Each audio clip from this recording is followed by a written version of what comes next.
നാരായണീയം ഒരു കൈയിലെടുത്തുകൊണ്ടും മറുകൈയിലുള്ള നറുവെണ്ണ നുകർന്നുകൊണ്ടും തന്നാശ്രിതർക്ക് തുണയായി വിളങ്ങിടുന്ന നാരായണീയ ഗുരുവായൂരപ്പ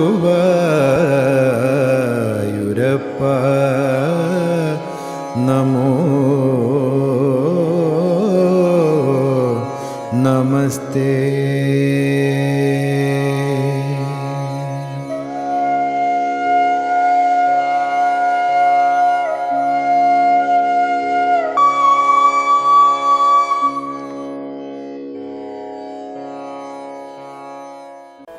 ഇനി 9ാമത്തെ ശ്ലോകം ശിഖരിണി വൃത്തത്തിലാണ്. ഈ ഒരു ശ്ലോകത്തിൽ വിഷ്ണു ഭക്തനായ സർവോപരി ശ്രീകൃഷ്ണ ഭക്തനായിട്ടുള്ള മേൽപ്പത്തൂർ തൻ്റെ ഇഷ്ട അവതാരമായിട്ടുള്ള ഇഷ്ടദൈവമായ ഭഗവാൻ കൃഷ്ണൻ തന്നെ ശ്രേഷ്ഠൻ എന്ന് ഒന്ന് ഉദ്ഘോഷിച്ചു പറയുകയാണ്. മുഹുഹു താവത് ശക്രം മുഹുസ്താവത് ശക്രം വരുണം അജയഃ വരുണമജയോ നന്ദഹരണേ യമം ബാലാനീതൗ ദവദഹനപാനേ അനിലസഖം വിധിം വത്സ സ്തേയേ ഗിരിശം ഇഹ ബാണസ്യ സമരേ വിഭോ വിശ്വോത്കർഷി തത് അയം അവതാരഃ തദയം അവതാരോ ജയതി തേ. ശക്രം താവത് ശക്രം ദേവേന്ദ്രൻ, ആ ദേവേന്ദ്രനെയാകട്ടെ അങ്ങ് മുഹുഹു വീണ്ടും വീണ്ടും അജയഃ ജയിച്ചുവല്ലോ. ആദ്യം ഒന്ന് ഗോവർദ്ധന ഉദാഹരണത്തിൽ അങ്ങനെ ആ ദേവേന്ദ്രന്റെ അഹങ്കാരം നശിപ്പിച്ചു. അത് കഴിഞ്ഞ് ഇപ്പോ അടുത്ത് പാരിജാത അപഹരണത്തിലൂടെ വീണ്ടും ആ ദേവേന്ദ്രന്റെ അഹങ്കാരത്തെ നശിപ്പിച്ചു.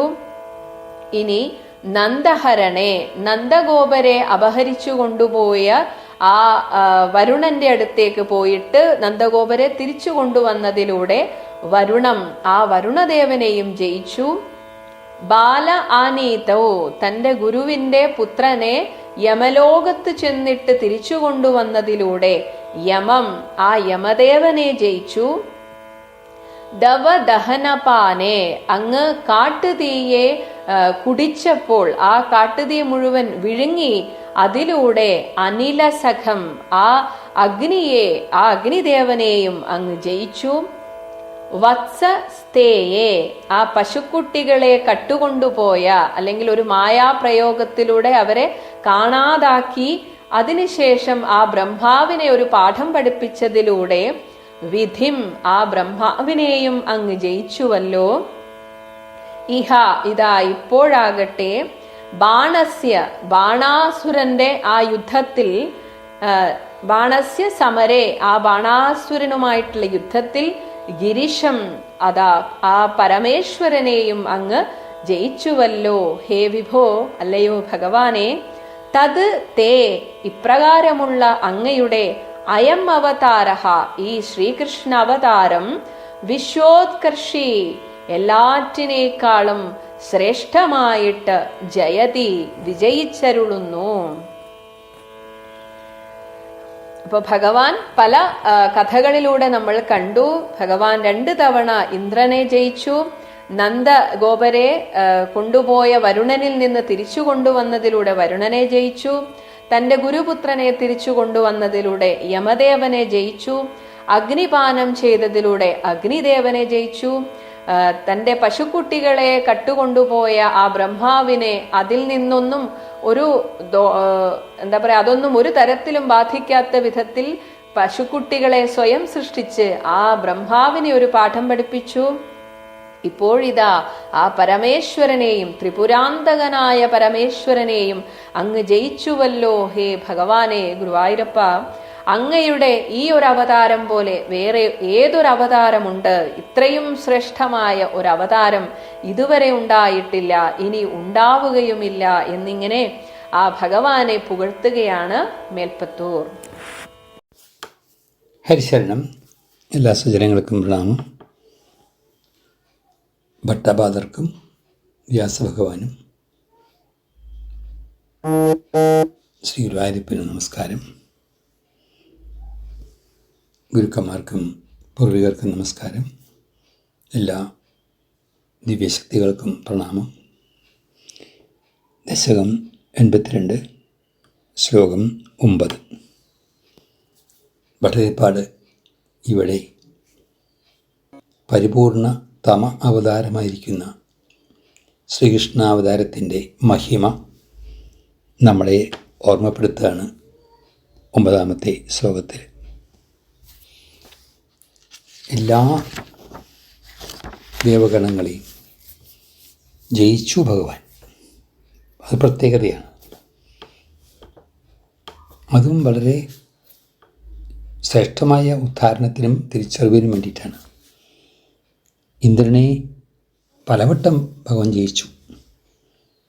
ഗോവർദ്ധന ഉദ്ധാരണ സമയത്തും ഗാണ്ഡവ ദാഹത്തിലും പാരിജാത ഹരണത്തിലൊക്കെ ഇന്ദ്രനെ തോൽപ്പിച്ചു. എന്നിട്ടും ഇന്ദ്രന് തിരിച്ചറിവുണ്ടായോ എന്നുള്ളത് വേറെ കഥ. ഇന്ദ്രൻ എന്നുള്ളതിനെ നമുക്ക് വ്യാഖ്യാനിച്ചാൽ ഇന്ദ്രിയ സുഖങ്ങളിൽ ആനന്ദിക്കുന്ന ആളെന്നും കൂടി അർത്ഥം വരും അവിടെ. എത്ര പറഞ്ഞാലും, എത്ര അറിഞ്ഞാലും, എത്ര അനുഭവിച്ചാലും മനസ്സിലാക്കാത്ത ആൾക്കാരെ വേണമെങ്കിൽ അങ്ങനെ പറയാം. അങ്ങനെ ഇന്ദ്രനെ ജയിച്ചു. ശ്രീകൃഷ്ണാവതാരത്തിൻ്റെ ശ്രേഷ്ഠത കൂടുതലാണ് എന്ന് സൂചിപ്പിക്കാനാണ് ഇതൊക്കെ പറയുന്നത്. അതിൽ ജനിച്ച നിമിഷം തൊട്ട് അത്ഭുതകരമായ അവതാര ലീലകളാണ് ഭഗവാൻ മുന്നോട്ട് വച്ച് നമുക്ക് വേണ്ടി അവതരിപ്പിച്ചിട്ടുള്ളതൊക്കെ തന്നെ. അതുപോലെ നന്ദഗോപരെ വരുണിൻ്റെ അനുയായികൾ കൊണ്ടുപോയപ്പോൾ വരുണിനെ ജയിച്ചിട്ടാണ് നന്ദഗോപരെ തിരിച്ച് വൃന്ദാവനത്തിലേക്ക് എത്തിച്ചത്. അങ്ങനെ പിതാവിനെ മോചിപ്പിച്ചു. സന്ദീപിനി മഹർഷിയുടെ മകനെ അതുപോലെ യമലോകത്ത് പോയി തിരിച്ചു കൊണ്ടുവന്നു. അങ്ങനെ യമനെയും ജയിച്ചു. കാട്ടുതീയിനെ ഗോപകുലത്തെ രക്ഷിക്കാനായിട്ട് പാനം ചെയ്തപ്പോൾ അഗ്നിയെ ജയിച്ചു. അതുപോലെ അവത്സാപഹരണം എന്നുള്ളതായ രജോഗുണപ്രധാനിയായ ബ്രഹ്മാവിൻ്റെ ആ ലീല, അല്ലെങ്കിൽ ആ പരീക്ഷണം, ഭഗവാനെ ശക്തി അറിയാനുള്ള പരീക്ഷണത്തിൽ ബ്രഹ്മാവിനെ തോൽപ്പിച്ചു. ഇവിടെ ഈ ബാണമഹായുദ്ധത്തിലും ശ്രീ പരമേശ്വരനെയും തോൽപ്പിച്ചതായിട്ട് കാണേണ്ടതായിട്ടുണ്ട്. എന്ന് വെച്ചാൽ തമോഗുണത്തിനെ സത്വഗുണം കൊണ്ട് ജയിച്ചു എന്ന് വേണം അറിയാനായിട്ട്. സംഹരിക്കുന്നേക്കാൾ നല്ലതാണ് സൃഷ്ടിപരമായ കാര്യങ്ങളിൽ കൂടിയിട്ട് ഉദ്ധാരണങ്ങൾ നടത്തുന്നത് എന്ന സൂചനയുണ്ട്. ഇല്ലാതാക്കാൻ ബുദ്ധിമുട്ടില്ല, ഉള്ളതിനെ നന്നാക്കാനാണ് ബുദ്ധിമുട്ട്. ബാണാസുരനെ ഇല്ലാതാക്കാൻ ബുദ്ധിമുട്ടുണ്ടായിട്ടല്ല, പക്ഷേ ശിവഭക്തനായിരിക്കുന്ന ബാണാസുരൻ്റെ ദോഷങ്ങളെ മാറ്റിവെച്ചാൽ അദ്ദേഹത്തിന് നന്മയുണ്ടാവും എന്നറിയാം. നമ്മളിലൊക്കെ ബാണാസുരനുണ്ടാവാം, തമോ ഗുണമുണ്ടാവാം, ചീത്ത സ്വഭാവങ്ങളുണ്ടാവാം. അതിനൊക്കെ ഭഗവാനോട് പ്രാർത്ഥിച്ചും ആത്മാർത്ഥമായി ശ്രമിച്ചും നമ്മുടെ ഉദ്ധാരണത്തിന്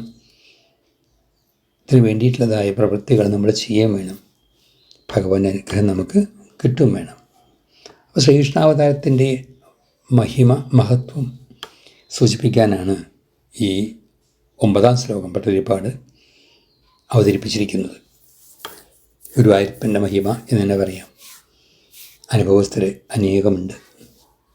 നമുക്കും ആ മഹിമ തിരിച്ചറിഞ്ഞുകൊണ്ട് ഇനിയുള്ള കാലം ഭഗവാനെ ആശ്രയിക്കാം.